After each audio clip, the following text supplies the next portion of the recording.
Single heart beat scan ఒక్క second లోనే world class 640 slice CT scan ఇప్పుడు మీ విస్టా ఇమేజింగ్ బంజారా హిల్స్ లో. Hi, welcome to iDream. Megastar Chiranjeevi, collection king Mohan Babu, వీరిద్దరి స్నేహం గురించి, వీరిద్దరి బాండింగ్ గురించి చాలామందికి తెలుసు ఇండస్ట్రీలో. కానీ బయట వాళ్ళకు మాత్రం ఎప్పటికీ అర్థం కాదు. ఎందుకంటే ఒక్కోసారి పోట్లాడుకుంటారు, ఒక్కోసారి ఆత్మీయంగా కలిసిపోతారు, ఒక్కోసారి చమత్కారాలు వేసుకుంటారు, ఒక్కోసారి విసురులు వేసుకుంటారు. కానీ ఒకరి అవసరం ఒకరికున్న రోజు ఇద్దరు ఒకే తాటిపైన నిలబడి వాళ్ళ స్నేహాన్ని ఎప్పటికెప్పుడు తెలియజేస్తూ ఉంటారు.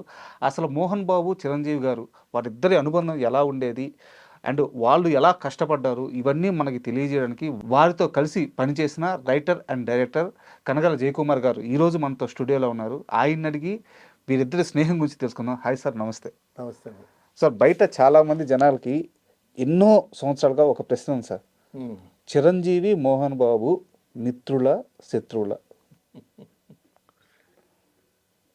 చిరంజీవి గారితో చాలా సినిమాలు చేశానండి నేను. చిరంజీవి గారు మోహన్ బాబుతో కలిసి కిరాయి రౌడీలు అని ఒక సినిమా చేశారు. ఆ కిరాయి రౌడీలు ప్రొడ్యూసర్ ఏమో క్రాంతి కుమార్ గారు, డైరెక్టర్ ఏమో కోదండరామరెడ్డి గారు. సో అదేంటంటే ఒక ఇద్దరు ఈక్వల్ క్యారెక్టర్స్. కొంచెం క్రాంతి గారికి చిరంజీవి గారు అంటే అభిమానం కాబట్టి చిరంజీవి గారికి కొంచెం ఎక్కువ ఉంటుంది క్యారెక్టర్, పాజిటివ్ సైడ్ ఉంటుంది. ఈయన మోహన్ బాబుకి కూడా అంతే క్యారెక్టర్ ఉంటుంది, కొంచెం చిన్న నెగిటివ్ టచ్ ఉంటుంది ఈయనకి. సో ఇద్దరు రౌడీలు, కిరాయి రౌడీలు అనమాట. ఓకే. సో వీళ్ళిద్దరితో కథ తయారు చేశాడు. తయారు చేసి ఇదే అక్కడ ఫారెస్ట్ బ్యాక్ డ్రాప్లో తీయాల్సినటువంటి కథ. సో మేము లొకేషన్స్ కోసమని తలకోన ఫారెస్ట్కి వెళ్ళాము.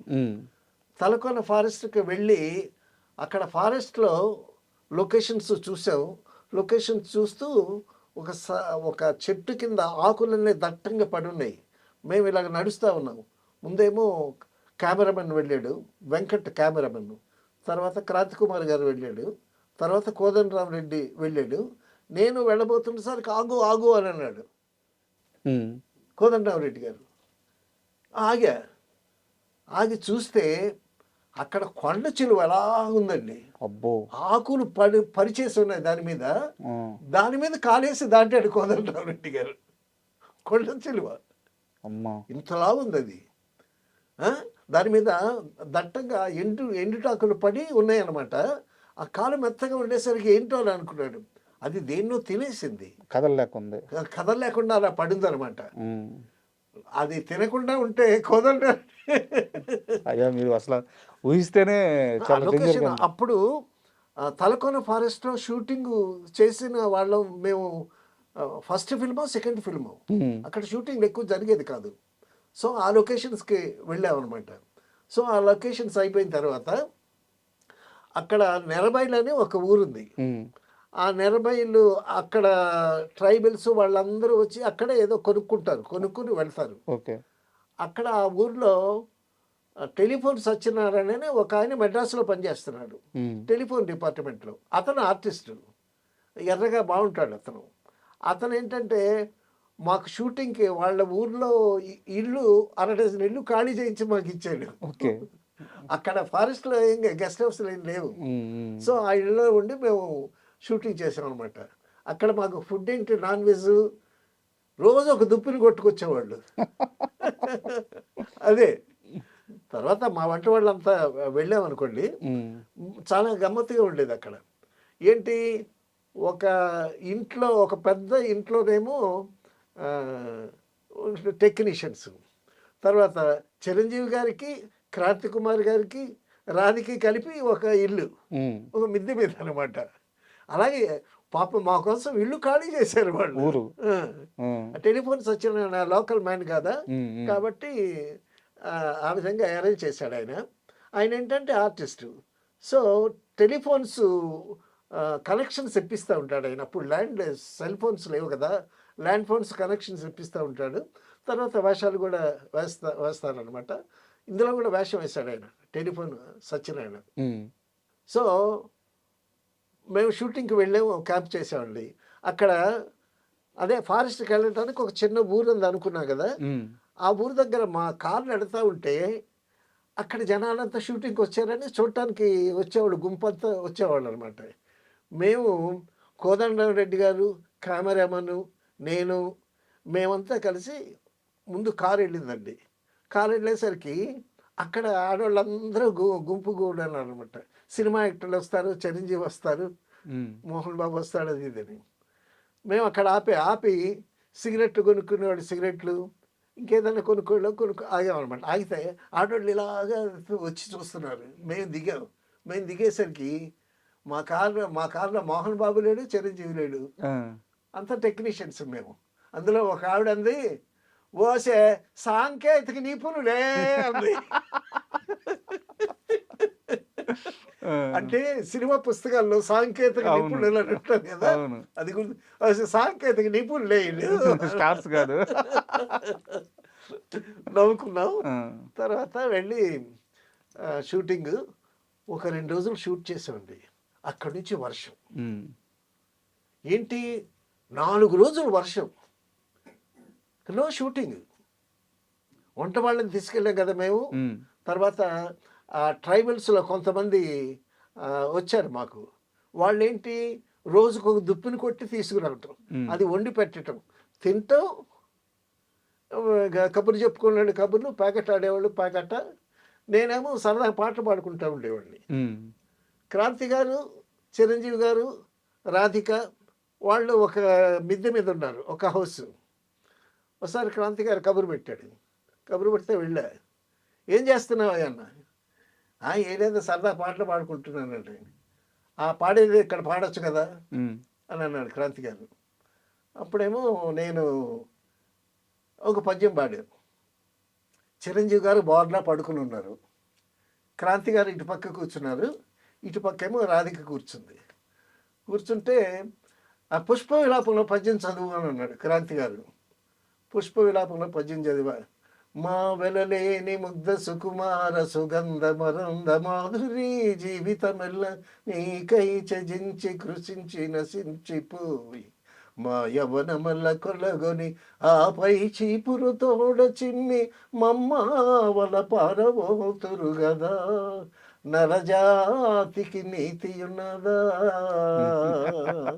అని రాగం తీస్తూ పాడా. బాగా రాగం తీసి పాడాను. బాగుందయ్యా పద్యం. ఇది మళ్ళా చదువు పద్యం అన్నాడు చిరంజీవి గారు. పద్యం చదివిన తర్వాత బోర్లా పడుకున్నారు కదా చిరంజీవి గారు. నేను పాడిన పద్యం ఆయన రిపీట్ చేస్తున్నాడు. మా వెళ్ళలేని ముగ్ధ సుకుమార్ అని రిపీట్ చేస్తున్నాడు. ఇంతలోకి రాధిక లేచి ఆయన వీపు మీద గుద్ది, నీ యాక్టింగే భరించలేకపోతున్నాము, నువ్వు పాటలు పాడతావా అని ఆయన మీద. రాధిక ఎక్కడుంటే అక్కడ ఒక చైతన్యం. వాళ్ళిద్దరు మాండి భలే ఉండేదండి, రాధిక చిరంజీవి గారు. అందుకే అన్ని సినిమాలు కలిసి పనిచేశారు. అమ్మో సూపర్ హిట్ పేరు. వాళ్ళిద్దరు జోకులు వేసుకోవటం కానీ భలే సరదాగా ఉండేది. వాళ్ళిద్దరు కీచులాడుకుంటుంటే వాళ్ళు కీచులాడుకోకుండా ఉంటే మాకు దిగులుగా ఉండేది. వాళ్ళు సరదాగా మాట అనుకుంటుంటే మాకు హుషారుగా ఉండేది. అంత చక్కని బాండింగ్ అనమాట. తర్వాత వర్షం వెలిసిన తర్వాత షూటింగ్ చేసాం. షూటింగ్ చేసిన తర్వాత క్లైమాక్స్కి ఏమో రావు గోపాలరావు ఆ కొండలెక్కి రావాలి. అక్కడ ఒక జలపాతం ఒకటి ఉంది.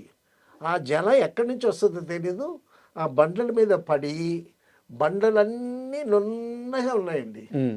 అందరూ జారిపడ్డారు.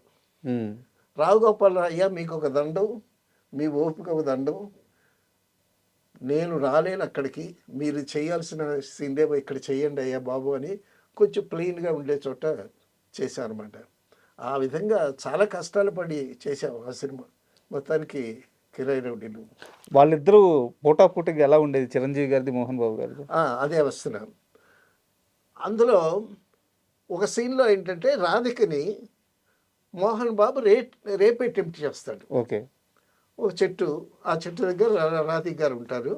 ఈయన వచ్చి రేప్ అటెంప్ట్ చేస్తాడు. చిరంజీవి గారు వచ్చి కాపాడటం అనేది సీన్ జరుగుతుంది అనమాట. సో ఈ రేప్ అటెంప్ట్ చేసేటప్పుడు ఈయన గట్టిగా పట్టుకున్నాడు మోహన్ బాబు వెళ్ళి. పట్టుకునేసరికి ఆవిడేమో జారిపోయింది. జారిపోయేసరికి ఈ శారీ అప్పర్ క్లాత్ ఏమో మీదకి వచ్చేసింది, ఈవిడ జారిపోయింది. జారిపోయేసరికి ఏమో మరి రాంగ్ హ్యాండిల్ మొత్తానికి జారిపోయి అమ్మో అని చెప్పి ఆవిడ కూలబడిపోయింది. కూలబడిపోయేసరికి ఈ క్రాంతి గారేమో కట్ అని గట్టిగా అరిచాడు. గట్టిగా అరిచేసరికి కెమెరా స్విచ్ ఆఫ్ అయిపోయింది. అయిపోయిన తర్వాత తలకోన ఫారెస్ట్లో ఒక 10 నిమిషాలు సైలెన్స్, అంటే మౌనము ఘనీభవించింది అనమాట. ఈయన హ్యాండిల్ చేయటంలో ఏదో పొరపాటు జరిగింది, ఆవిడేమో జారిపోయింది, టైమింగ్ మిస్ అయింది. సో మోహన్ బాబు కావాలని ఆవిడని ఏదో చేశాడని క్రాంతి గారికి ఈయన అనుకున్న ఇదనమాట. ఓకే, అందుకోసం కట్ అన్నాడు. అప్పటికేంటి రాధిక న్యాయం కావాలైపోయింది. రాధికకి ఈయన అడ్వైస్ చేస్తున్నాడు, తెలుగులో సినిమాలకి ఈవిడ్ని రికమెండ్ చేయటం. క్రాంతి గారు పలానా వాళ్ళ సినిమాలు చెయ్యి, పలానా సినిమా వద్దు, నువ్వు మంచి హీరోయిన్ అవుతావు, నీకు మంచి మార్కెట్ వస్తుంది, అది ఇదని చెప్తూ ఆవిడని గైడ్ చేస్తున్నాడు ఆయన. సో ఆ ఇంట్రెస్ట్తో ఈయనేమో మోహన్ బాబు మీద కోపం తెచ్చుకొని కట్ అది ఇది అన్నాడు. అనేసరికి ఆ కీచురాళ్ళ సౌండ్ తప్పిస్తాడు, ఏదో చిన్న చిన్న పక్షుల శబ్దం ఉంటే తప్ప అంతా పల్మల్ అయిపోయి సైలెన్స్ అనమాట. అయిపోయిన తర్వాత మోహన్ రావు నన్ను పక్కకి పిలిచి, ఏంద్రా ఏదో కొంపలు మూగిపోయినట్టు ఏంటి కాంతి కుమార్ అంత సీరియస్ అయిపోతాడు అని నాతో అంటాడు. మాకు బాగా ఫ్రెండ్షిప్ కదా. సరే, నేను ఐఎమ్ క్రాంతి గారి మనిషి. నేను ఇప్పుడు ప్రొడ్యూసరు ఉండేటప్పుడు అతని వైపు మనం ఉండాలి కదా. ఇది ఈ టెన్షన్ పెడతాడు. మొత్తానికి ఏదో కొంత అయిపోయిన తర్వాత ఆ టీలు గిల్లు తాగిన తర్వాత కోదండరావు రెడ్డి గారు వచ్చి చిరంజీవి గారి దగ్గరికి వచ్చి షూటింగ్ చేద్దామన్నట్టు నేను రెడీ అన్నారు చిరంజీవి గారు. సో షూటింగ్ ఏదో చేసాం. చిరంజీవి గారికి మోహన్ బాబు గారికి పొరపచ్చాలు లోపల ఏమున్నాయో మనకి తెలియదు, కానీ అంత పొరపచ్చాలు ఉన్నా అని కూడా మనం అనుకోలేము. ఇది ఏంటంటే పూలు స్పర్ధను విద్యనందే వైరములు వాణిజ్యమందే అన్నట్టు ఇప్పుడు ఏంటంటే ప్రొఫెషనల్ ఇదనమాట. నువ్వు బాగా యాక్ట్ చేస్తావా, నేను బాగా యాక్ట్ చేస్తానా అనేటటువంటి ఆ ప్రొఫెషన్లో కాంపిటీషన్ స్పిరిట్ ఉంటుంది కదా. సో మొత్తానికి ఆ స్పిరిట్తోనే చేశారు. మేము కూడా చాలా జాగ్రత్తగా మోహన్ బాబు గారిని ఎట్టా చూడాలి అలాగే చూసాం, చిరంజీవి గారిని ఎట్టగా చూడాలి అలాగే చూసాం.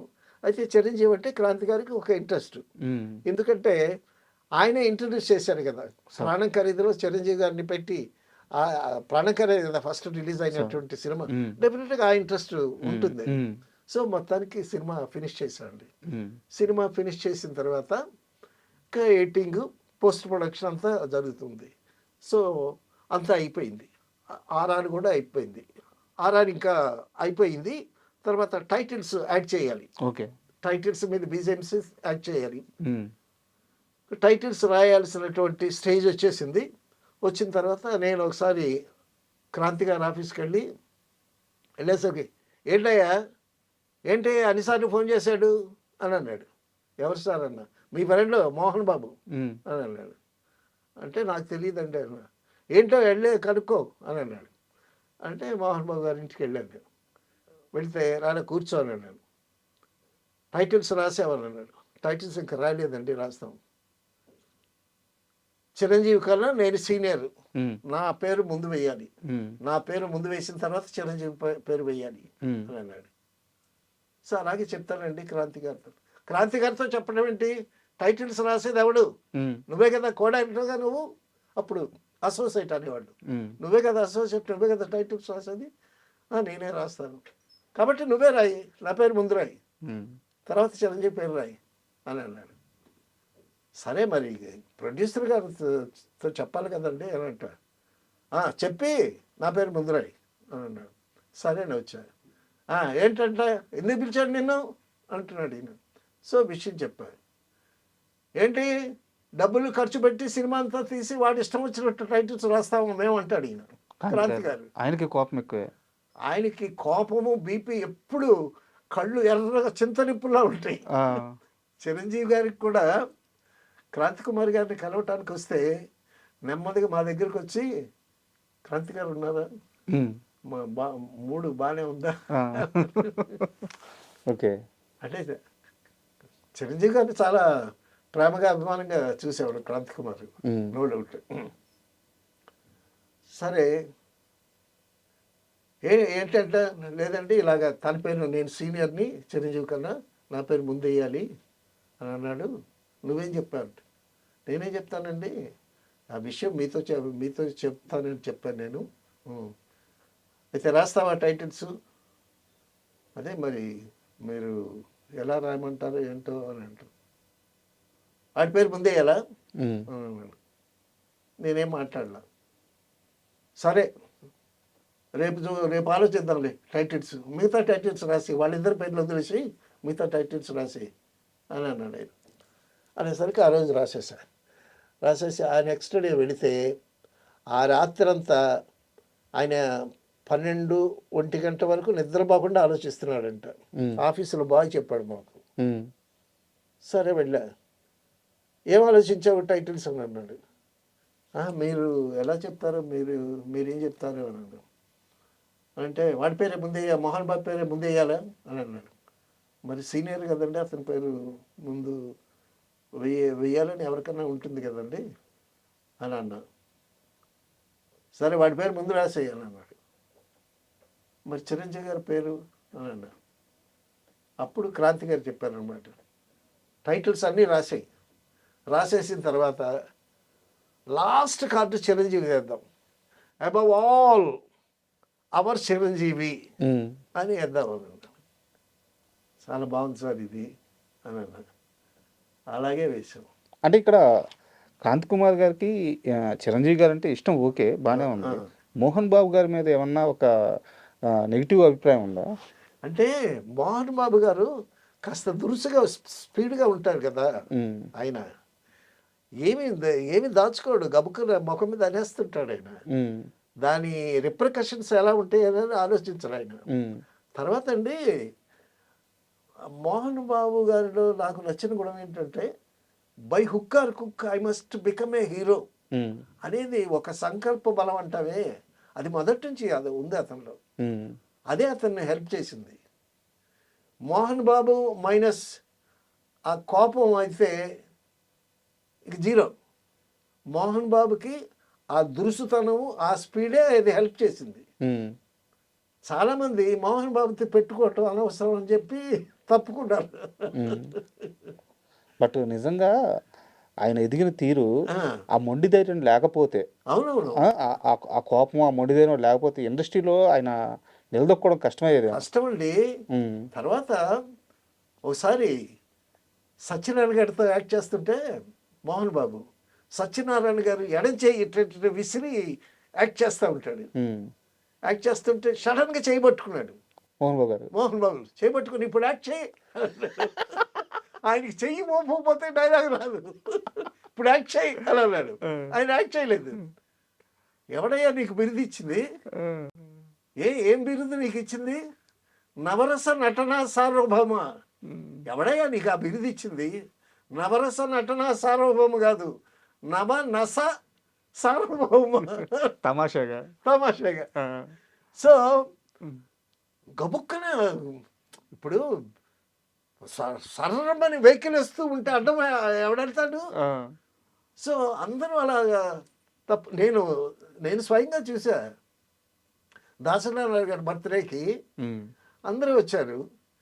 సార్ మోహన్ బాబు వీళ్ళంతా కాస్త ముందెళ్ళి, ఆయన భక్తులు కదా ఖచ్చితంగా. నాయుడు గారు వచ్చారు, గ్రీట్ చేశారు, బొకే ఇచ్చారు దాసనారాయణ గారికి, వెళ్ళిపోతున్నారు. దాసనారాయణ గారు అన్నారు, నాయుడు గారు వెళ్ళిపోతున్నారు అని అనేసరికి మోహన్ బాబు నాయుడు అని పిలిచాడు. ఏంటి వెళ్ళిపోతున్నావు రా అని అన్నాడు. నాయుడు గారిని నాయుడు ఏకవచనంతో పిలిచేసరికి గోడకి బంతేసి కొట్టినట్టు వెనక్కి తిరిగి వచ్చాడు నాయుడు గారు. అంటే అది చెప్పలేమా, అది నైజమే అది, ఆయన నైజమే. పరుచూరు గోపాలకృష్ణ గారు కూడా ఒక చోట అని అన్నాడు, మోహన్ బాబుకి అహంకారమే అలంకారం మోహన్ బాబుకి, ఆ అహంకారం లేకపోతే మోహన్ బాబు కాదు అని అన్నాడు. నేను కనిపించింది ఏంటంటే మొదటి నుంచి ఒక సంకల్ప బలం ఉంది అతనికి. సో పడ్డాడు, లేచాడు, హీరో అయ్యాడు, విలన్ అయ్యాడు, దెబ్బతిన్నాడు, ఆస్తులు కూడా హీరో అయ్యాడు. టైంలో ఆస్తులు కూడా మొత్తం పోయినట్టు కదా సార్. ఆస్తులు కూడా పోగొట్టుకున్నాడు, మళ్ళీ సంపాదించుకున్నాడు. సో పడి లేచే కెరటం చూడు అన్నట్టు ఆ విధంగా ఎదిగాడు ఆయన. వీళ్ళిద్దరి బాండింగ్ ఎలా ఉండేది, చిరంజీవి గారిది మోహన్ బాబు గారిది? కలిసి మాట్లాడుకునే వాళ్ళ, కలిసి ఏమన్నా? వాళ్ళిద్దరు స్టేజ్ మీద ఉంటే ఈయనేదో స్పీడ్ ఒక మాట అంటాడు. ఓసారి రజనీకాంత్ వచ్చాడు, రజనీకాంత్ వస్తే ఒక గెట్ టుగెదర్ ఫంక్షన్ లాగా పెట్టారు. ఇప్పుడు చిరంజీవి గారు కూర్చున్నాడు, మోహన్ బాబు గారు లేచి వీడు రజనీకాంత్ని, వీడు వస్తున్నానని నాకు ఫోన్ చేశాడు మెడ్రాస్ నుంచి అనగానే చిరంజీవి గారు వీడు కాదు వారు అనండి అని అన్నాడు. వారు ఏంటంటే కొత్తగా, ఇప్పుడు వీడు అంటే నాకు అలవాటు అయిపోయింది, ఇక వారు అనంటే నాకేదో కొత్తగా ఉంటుంది. ఆ ఫ్రెండ్షిప్ మధ్యన ఇదేంటండి అని అన్నాడు. సో ఈయనేదంటే ఆయన ఏదో సరి చేస్తూ ఉంటాడు, దాన్ని గమ్మత్తుగా తీసుకుంటుంటాడు. సో వాళ్ళిద్దరి కాంపిటీషన్ ఏంటంటే నటుడుగా నువ్వు గొప్ప నేను గొప్ప అనేటటువంటిది లోపల. చిరంజీవి గారు అసలు వస్తూనే మంచి డాన్సర్, అద్భుతంగా ఫైట్స్ చేస్తాడు. మరి ఈయనేం తక్కువ తిన్నాడా? డైలాగ్ కింగ్, అద్భుతంగా డైలాగ్ చెప్తాడు. అసలు పౌరాణిక క్యారెక్టర్ ఏదన్నా వేస్తే ఎస్వి రంగారావు గారు, రామారావు గారి తర్వాత ఒక మంచి డైలాగ్ చెప్పాలంటే మోహన్ బాబే ఒక నెగిటివ్ క్యారెక్టర్. కరెక్ట్. సో మొదటి నుంచి ఇది ఉంది. మా రూమ్కి వచ్చి అద్దంలో చూసి ఎస్వి రంగారావు గారు డైలాగులు చెప్తా ఉండేవాడు మోహన్ బాబు గారు. తర్వాత శరత్ బాబు ఉండేవాడు, రే శరత్ బాబు తోలు తెల్లగా ఉన్నంత మాత్రం హీరో అవ్వలేరురా, నేను అవుతాను చూడాలి. ఫస్ట్ నుంచి ఇంతే, మొదటి నుంచి అంతే. అదే ఆయన్ని లేపింది. At the same time he's talented, అద్భుతంగా కామెడీ చేస్తాడండి, విలన్ చేస్తాడు, హీరోగా చేస్తాడు, అన్ని రకాల క్యారెక్టర్స్ చేస్తాడు. కానీ మీరు అన్నట్టు ఇద్దరి మధ్య ఈ ప్రొఫెషనల్ వారే గానీ ఒకరికొకరు హాని చేసుకోవాలి ఎప్పుడు అది జరగలేదు కదా. ఏమీ లేదు, ఒకరి మంచి ఒకరు కోరుకున్న వాళ్ళే. డెఫినెట్ గా అంతేగాని అంటుంటాడు కదా, చిరంజీవికి నాకేం లేదయ్యా అంటుంటాడు. అవునవును, చిరంజీవి గారు కూడా అదే అని అంటాడు. సో వాళ్ళిద్దరూ ఆర్టిస్ట్గా, ఆయన మంచి ఆర్టిస్ట్, ఈయన మంచి ఆర్టిస్టు. ఒక మంచి ఆర్టిస్ట్ లవ్ చేస్తాడు తప్పకుండా. అవును, అయితే ఏంటంటే కొంచెం నైజంలో కొంచెం తేడా. అవును, ఈయనేమో మీరు చెప్పినట్టు ఎప్పుడు ఒక నిప్పు కనుక, ఆయనేమో నిండుకుండ తొనకడు. ఇద్దరు నైజం వేరు కానీ ఆయన మెగాస్టార్, ఈయన డైలాగ్. Super sir. అంటే ఇలాంటి విషయాలన్నీ ఎప్పుడో జరిగిపోయినవి, కానీ చాలా గొప్ప విషయాలు. మీలాంటి సీనియరు ఈ జనరేషన్ చెప్తే మేము తెలుసుకోవాలి, కానీ లేకపోతే ఎక్కడో పుస్తకాల్లోనో వేరే వీడియోలో దొరికే కాదు. సో నిజంగా అద్భుతమైన విషయాలు చెప్పారు. ఇద్దరు స్టార్ హీరోల గురించి, మా హీరోల గురించి నిజంగా thank you very much. Thank you very much. And for more videos, please subscribe to iDream channel. Subscribe to iDream Media. Please subscribe to iDream. Please subscribe to iDream. Please subscribe iDream. And please subscribe to iDream. For more videos, subscribe to iDream. please like, share and subscribe to the channel. Congratulations, iDream. Subscribe to iDream. Subscribe to iDream. So subscribe to iDream Media. iDream ki iDream team andarki huge congratulations. Please subscribe iDream Media. Please subscribe to iDream. Subscribe iDream. Please subscribe to iDream. I dream అంటే నా కళల channel subscribe చేసుకున్న నోరు తిరుగుతలేదు. మీరైతే గంట గుర్తు కొట్టండి. For more such videos, please subscribe to iDream. Subscribe to iDream. Please subscribe to iDream. Please subscribe iDream Media. Please do subscribe to iDream. Please subscribe to iDream Media. For best entertainment and information, please subscribe iDream. And don't forget to subscribe to iDream.